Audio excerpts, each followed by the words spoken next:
शवाहिद इकट्ठे करने की आड़ में किसी मुलजिम पर तशद्दुद की इजाज़त नहीं दी जा सकती। शहबाज गिल पर तशद्दुद के इल्ज़ामात को नज़रअंदाज नहीं किया जा सकता। वज़ारत दाखिला तशद्दुद इल्ज़ामात पर इंक्वायरी कराए। इस्लामाबाद हाई कोर्ट ने तशद्दुद की तहकीकात की दरख्वास्त से मुतालिक तहरीरी हुक्मनामा जारी कर दिया। लिखा, रूल्स के मुताबिक शहबाज गिल का फौरी तिब्बी मुआयना होना चाहिए था।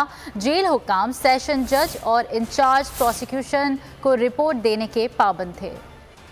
शहबाज गिल पर तशद्दुद के इल्जामात को नजरअंदाज नहीं किया जा सकता। इस्लामाबाद हाई कोर्ट का वजारत दाखिला को इल्जामात पर इंक्वायरी कराने का हुक्म। तशद्दुद की तहकीकात की दरख्वास्त से मुतालिक तहरीरी हुक्मनामा जारी कर दिया गया। अदालत का हुक्म में कहना था कि वजारत दाखिला रिटायर्ड हाई कोर्ट जज की सरबराही में इंक्वायरी अफसर मुकर्रर करे। SSP रैंक ऑफिसर यकीनी बनाए कि रिमांड के दौरान मुलजिम पर तशद्दुद ना हो। कायम मकाम चीफ जस्टिस आमिर फारूक ने तहरीरी हुक्मनामे में लिखा कि IG इस्लामाबाद ने शहबाज गिल पर तशद्दुद की तरदीद की। अडियाला जेल के मेडिकल ऑफिसर ने रजिस्टर में लिखा कि जिस्म पर मुतादिद जख्म और निशानात मौजूद थे। कानून के मुताबिक जेल हुक्काम पाबंद थे कि सेशन जज और इंचार्ज प्रोसिक्यूशन को रिपोर्ट करते। जेल हुक्काम ने तशद्दुद की सेशन जज ना ही एडवोकेट जनरल को इत्तला दी। शहबाज गिल के मामले के लिए 13 और 15 अगस्त को मेडिकल बोर्ड तश्कील दिया गया। मेडिकल बोर्ड ने सेहत पर रिपोर्ट दी। तशद्दुद का कोई जिक्र नहीं किया।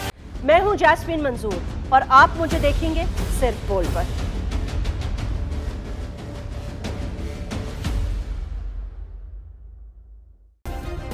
सब्सक्राइब करें और बेल दबाएं ताकि कोई खबर रह न जाए।